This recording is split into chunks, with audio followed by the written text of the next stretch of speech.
as we transition and grow into womanhood, we lose little bits and pieces of ourselves along the way because we pick up responsibility and under bills and everything. It's not about seeking validation or love from everybody else.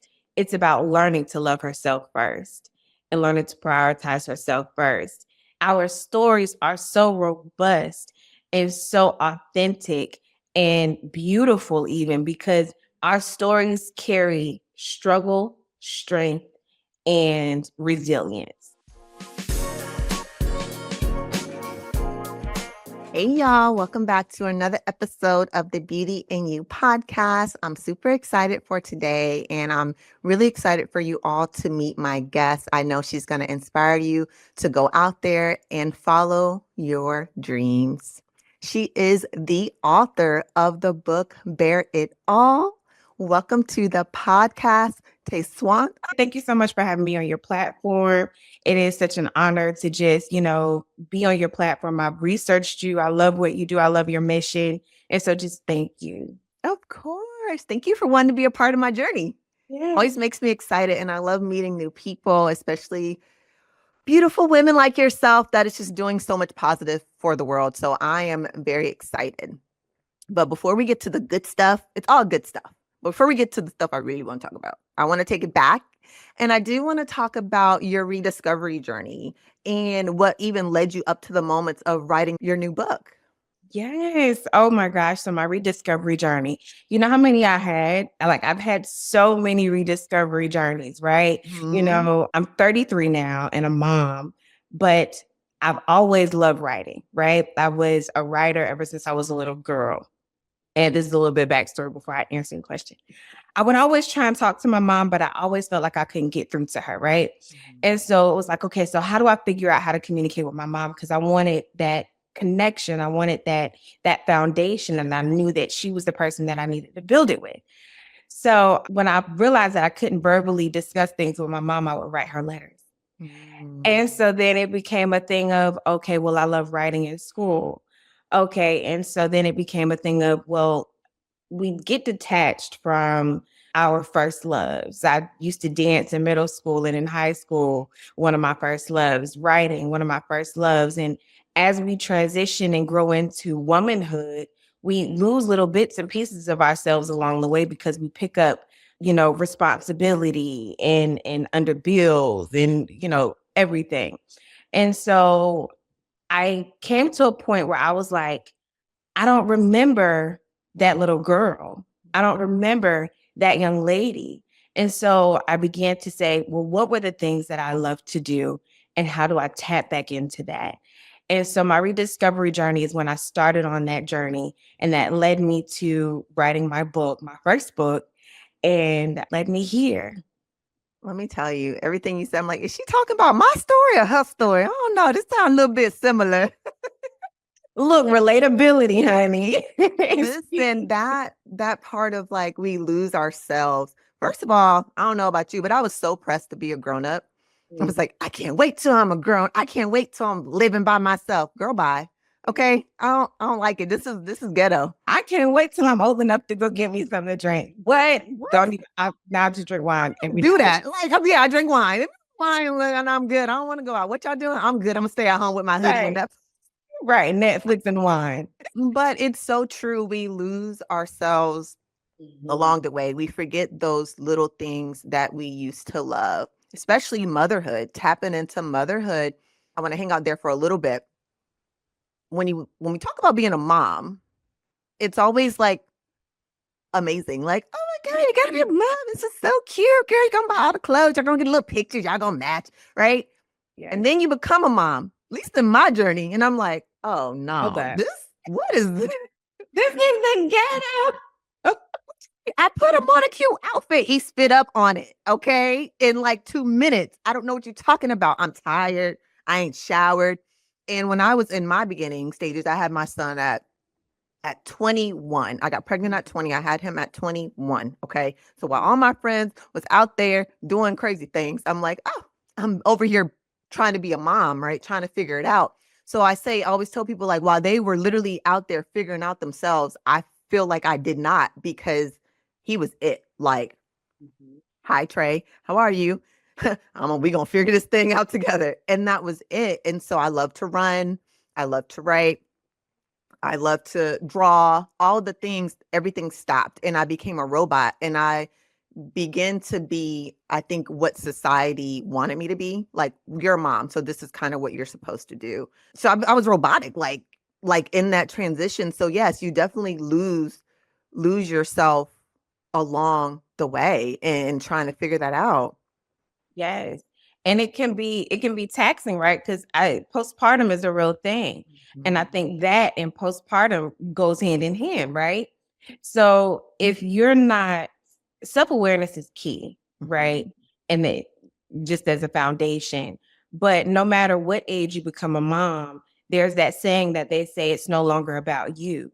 And I feel like that's such a negative thing to say. And I Yep. get that we need to focus on our children and our children do become our world. But in that same instance, if the universe isn't well for that world, that child, then, things will go awry and the child subsequently is affected by that. So therefore, I was very intentional because in my book, I'll talk about it because it's a novel, but it's loosely based around my life and life experiences. And so I knew because I'm not married, right? I'm a single Black woman who decided to have a child. And that's a lot to grasp. And while I was pregnant with him, I was understanding what I experienced as a child because I came from a household where my mother and my father had divorced at an early age. My mother got remarried and then he passed away. And so my brothers were very young when he passed away. And so then, therefore, it was again just me and my mom, but yet we also have my two younger brothers. And so in that journey, it was like you're picking up responsibilities. You're losing that little girl who's growing up in that household, and then you're picking up those responsibilities, and you don't even understand how that's affecting you. And so, in my story, in my book, I was very intentional about understanding the character Amore. She has my middle name because my middle name is Amore. It means love. And so she loves deep, she loves hard.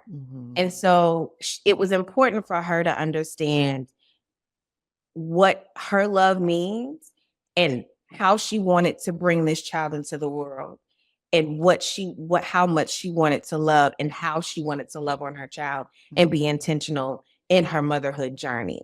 And so when I tell you I had so much fun writing this book, oh my gosh, I had so much fun writing this book, but motherhood, it's so beautiful, right? Because you look at that child that you gave birth to, but then you're also understanding that you are also rediscovering and redirecting and creating yourself as a mother so that you can be the best human being for this child that you brought into this world. Absolutely. Let's talk about as Black women for a second, though. Oh How yeah. much pressure is that? I know how much pressure it is, but Yeah. it's a lot of pressure, right? It's like, from my standpoint of motherhood, and you're right, I'm the oldest child too. Same. With being the oldest child, so me and my sister, we're 7 years apart. So I'm mom's sister. So when she talks to me, she'll say, "I need you to be my sister right now, not my mom." And I'm like, okay. And it's no knock to my mom. She was very busy, and my dad was there as well, but he was full-time military. He deployed all the time. So while he's gone, it's me, my mom, and my sister. And then my mom has to work. So then it's me. But I just feel like, as a Black woman, I saw the pressures that my mother went through. And then being pregnant with my son, young, I looked even younger than 20 at the time, too. All the looks, all the pressure that you get for being a Black woman, I just feel like it's so overwhelming at times. And then especially when we bring our child into the world, bringing a son into the world, and all the pressure of that, like, we just feel so much all the time. Can you speak on that perspective in your journey? Absolutely. It's a sense of overwhelm, right? just in general, because you are navigating in your workplace, you're navigating in your friendship, whatever role you play, whether it's you're a girlfriend, a wife, sister, mother, daughter, you're navigating all of these roles, and everybody needs you to be on it all the time. Mhm. And then say the big sister, I need you to sister me and not mother me. Well, it's sometimes difficult to find that lane Yes. because you're always operating to 110% in everything that we do. And we do it with love. And we have learned to do it with grace to the best of our ability. Not to say that there won't be times where we show our human sides and we get emotional and sometimes we be irrational. Like we're easy to take accountability in those moments and then seek for a resolution. And so oftentimes I feel like as just Black women, that goes overlooked, where we're told to, or simmer down or, not be so obtuse. Like, they often put in a box, but then also expected to outperform everything that, Everybody. yes, you know what I'm saying? And we've seen it recently. And I just want to give a big shout out to all of the Black women out there, not to say that any other race don't have their own experiences, right? And your own trials and tribulations. But I identify as a Black woman. I know the Black Absolutely. woman's story. I know what that feels like. And so therefore I have to encourage the women who look like me, who are just like me, and who relate to my story in their own unique way. And I just want to tell you all that y'all are doing an amazing job. I'm gonna look at the camera because I want you to feel it. You are doing an amazing job. And I know that it gets tough. Trust me, I know. But honey, let me tell you, you can do it and then some. And I just want to encourage you. You are doing a great job. We hear people tell us that all the time, and it just goes over the shoulder, right? But Mhm. you are doing a phenomenal job, and nobody can do it like you do it. So make sure you Absolutely. stand 10 toes down and your head held up and your shoulders back and keep on pushing, baby. You got Yes. it. I want to thank you for that, seriously, because yes, Black women, we doing a phenomenal job, and we carry so much. But the whole purpose, I think, is for us to start acknowledging our hard work and not being afraid to just showcase how damn awesome we are. I think sometimes we are taught to like, don't show off or don't talk about that, or like you said, simmer down. And it's like, no, I think this is the time for us to really showcase who we are, allow ourselves to feel, give ourselves grace. And no matter what part of the journey that we are in, I think it's just times are changing. Yes. And that's the whole purpose too of this platform, is like, get up here and boost. Yes, what you got, what you have going on, talk about yourself, and talk about our healing journeys. Our healing journeys have helped us to become the women we are today. We don't have to be a product of our experiences. We can use our experiences to learn the lessons and to continue to move forward. But we don't have to stop there. We don't have to like dim our light for other people. And so, yes, I feel like as a Black woman, it's extremely hard. We have to always be on our toes, 100 and something percent, and it gets super exhausting. But the flip side of that is like times are changing. I'll allow myself to feel. I allow myself to use my voice. No, I'm not being an angry Black woman. This is how I feel, just like how you feel. Right. Respect and it and let it be. and let it be. Yes. And just like you have your accolades, I have mine too. And we talk, so even when you said times are changing, right? So I grew up in a time where I was always around my grandparents. And so my grandparents, they church. My grandfather was a bishop. My grandmother was one of the mothers in the church. And I was always one to, want to tag along with them. I remember they tell the story, but I told my grandmother one day they were trying to leave and go to church and leave me home with my mama. And I said, Grandma, how can I be a counting mother in the church if I don't go to church with you? Like, I was like, no, you're going to take me to church and I'm going to do this. But, those foundations set the tone for who you want to be, right? Like, moral. I believe that I'm a woman who's grounded in moral compass and in love, Mhm. because that's what I grew up seeing, from my grandparent. My grandmother was 10 toes down by Floyd Briggs Sr. And I love that about her. And my grandmother was a modest woman, and she didn't talk up for herself too much. She Mhm. did when she felt like it was necessary. Now, don't get me wrong, grandma did, pop out the box every now and then. But for the most part, what I saw was a woman who was just very reserved, Mhm. and I aspired to be like her, but then I also had to understand growing up and growing into myself. I understood that I don't want to be so reserved to where I don't know how to speak up for myself Mhm. and to support my views. It's so important, right? To just learn yourself and give yourself grace in that journey. Absolutely. What advice would you give the woman out there listening who is just having a hard time with that self-awareness piece in her journey? What advice would I give? Because it's so broad, I'm gonna give the example and what I did. I understood that I needed to find a form of meditation. And everybody's meditation thing is going to be different, but the basis of what meditation is just to silence your mind, Mhm. right? To allow yourself to have a quiet mind. And that can be difficult when you have a newborn crying and you got to pump and then you got to clean and you got clothes washing and then you got the man, he going to be home in a little while. So you got to make sure food's on the table or at least you got something whooping up in the kitchen. For me, what I did was I listened to a person, her name is Abraham Hicks, and I would turn her on. And I don't know what it was about. Maybe it was the tone of her voice. Maybe it was her creating this imagery that I could, see and just silence my mind Mhm. for 45 minutes to an hour, literally 45 minutes to an hour, where she's just taking me to a place that it was not where I am. And I was able to do that and still breastfeed and still cook and still even create content, even like you have to find your place of peace and you have to get comfortable there. And once you get comfortable there, then you are able to figure out to put the pieces together, right? To align yourself or the things necessary so that you can learn yourself Mm. because self-awareness it comes with accountability and the ability to go back and relive, rewatch, whatever, but rethink, so that you understand how you got there, right? Because if you're arguing in the middle of an argument and you just going, not being able to go back and rethink about that, revisit that argument and see where, oh, well, this is the point that he was making, Mm. or this is the point that they were making.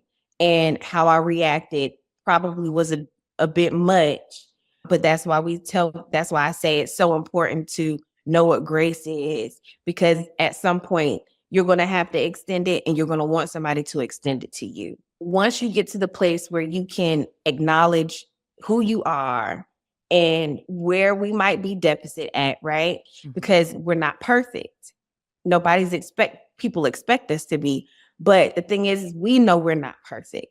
And so when you're able to find the things that you care enough about to tweak, to improve, to build upon, to make you a better person, then that's the first part of it. But that's the foundation of creating self awareness.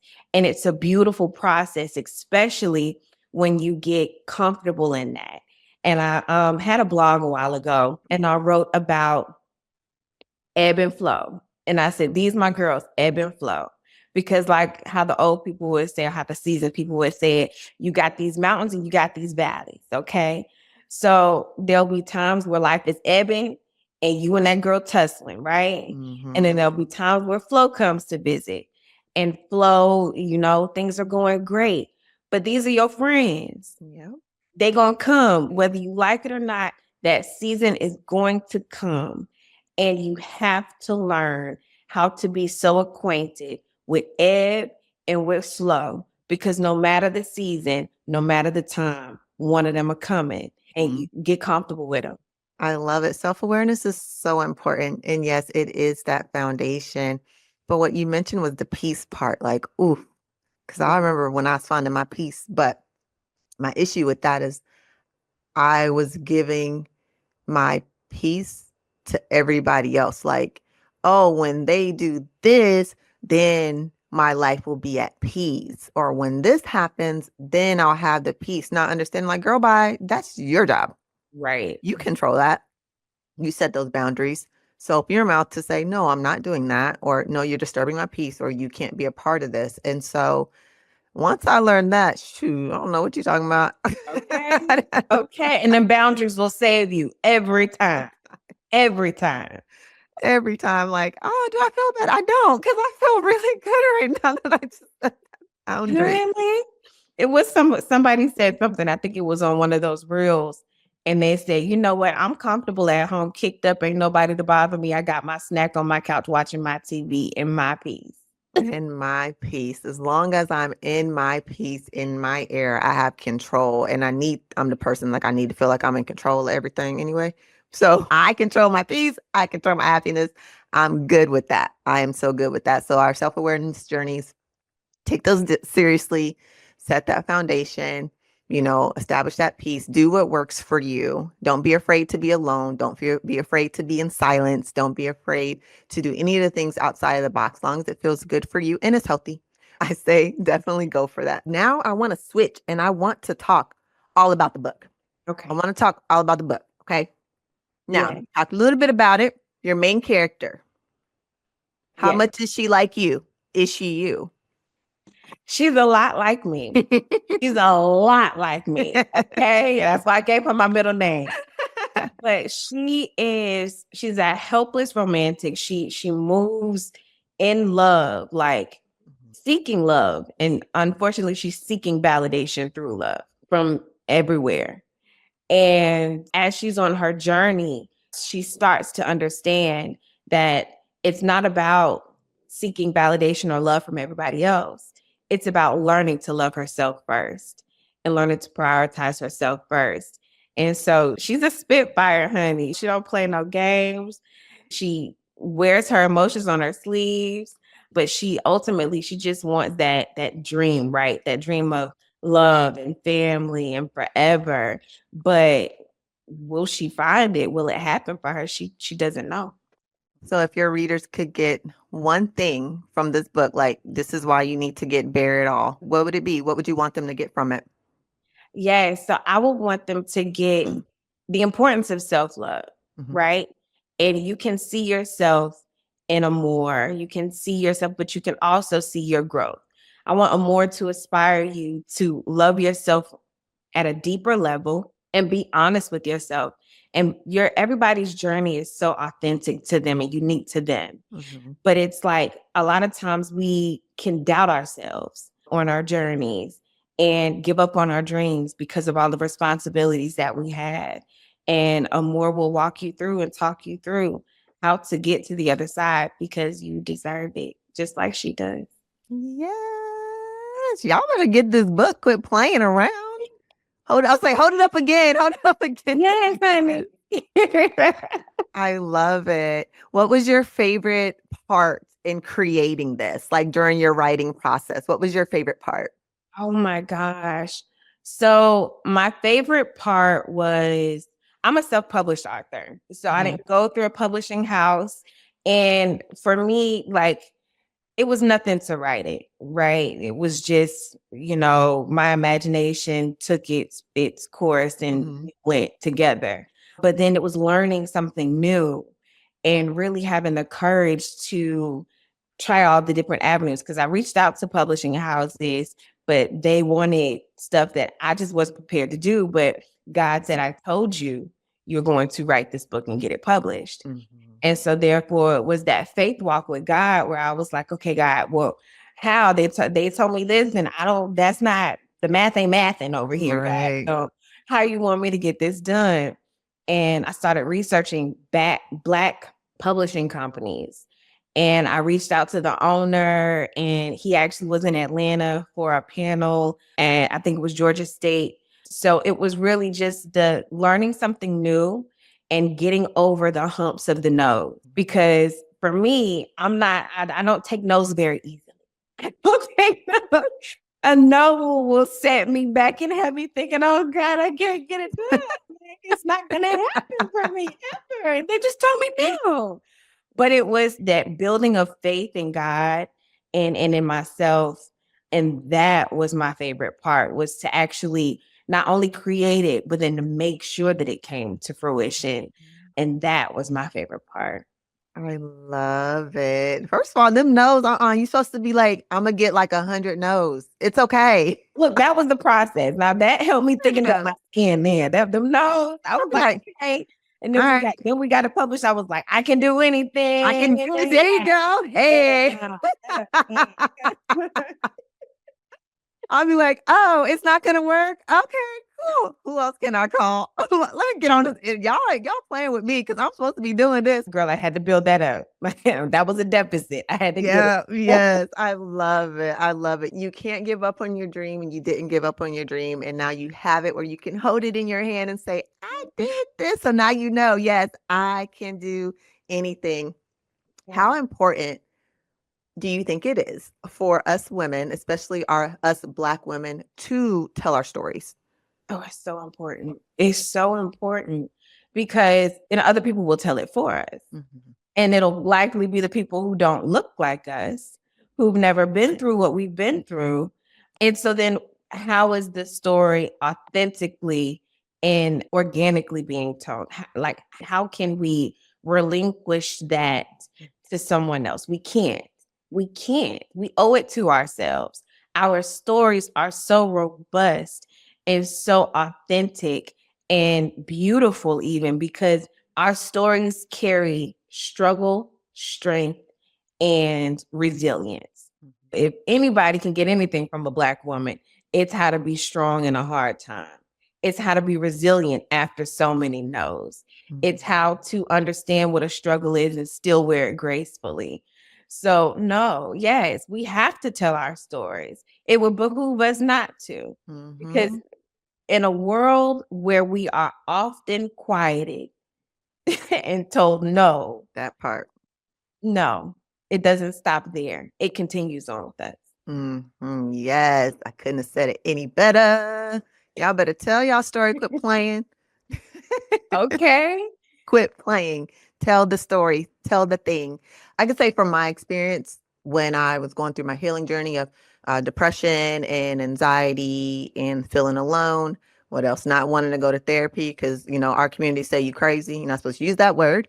I don't use that word. However, the community say, you're not supposed to go to therapy. So dealing with all of those things on my own, I'm pretty much suffering in silence. I was so afraid to tell my story because I was afraid for everybody to judge me and to talk bad about me. And so I really did struggle with that until I realized that I had to talk about it because this is real. What I'm going through is real. And I know there's so many other African American women who are suffering in silence as well. So if I can just say, hey, I was there too, and I had to go sit on somebody's couch, and y'all can go sit on somebody's couch too, it's cool. Then I'm helping someone, hopefully encouraging someone to go do that too. And for so long, I allowed other people to tell my story, and I can't do that anymore. And I had to stop. Like, nah, y'all ain't finna tell my story. I don't know. That ain't even true. Let me tell y'all what really happened. What happened was. Okay. Because it is therapeutic. So, like I said, it's loosely based on my life. And I would say that that would be the hardest part, to write something and then have to go back and edit and then have to go back in and, relive those moments. Yeah. Because, that can take a lot to sit there with it. Because for me, I'm an Aquarius to my core, honey. We are very emotional people. And so to go back and write, relive, edit, go back, relive it again, it was therapeutic for me because I then got to say, wow, I went through that, but I'm still standing. I went through that, but God still has the power and the glory. So it's like, yes, we do suffer in silence, but it's with our voices. It's healing. Once we release that throat chakra, and once we get all of those other chakras aligned to where we can release those things, because it's so true. They say that the trauma, it stores in our body and then it creates illnesses. And so then you start to feel down and depressed, but you can heal yourself by relieving yourself of the traumas that you've experienced, because you're not alone. Your story mirrors somebody else's story, who mirrors somebody else's story, who mirrors somebody else's story. So we're all sitting and suffering in silence. But if we would just reach out and hold each other's hands and say we stand in unity, I understand you. I Yes. understand what you went through. I know how much that hurt. I know how heavy that is. And you do that, you can share your story, you can help another woman, and you're also helping yourself in the process. Power in numbers, power in connection, and there's power in our voice. All right, girl, tell everybody where they can find this book. Where can we get it? Where can we get it? So you can follow me on, well, you can follow me on Instagram, but it's linked under my link tree, which is on my Instagram page. I'm Tesuan Amore, TESUANAMORE. But yes, I'm direct to consumer right now because I have not reached out to major platforms to have my book there because it's such an intimate first project for me. I wanted the first process of releasing it to be a very intimate one. And so because it's my baby and like we're talking about, I'm telling my story or telling a more story. And yeah, but you can get it directly from me at this time. Yeah, as long as y'all get it, young as you get it. So I will ensure that it is linked below. So you can just click and get your copy.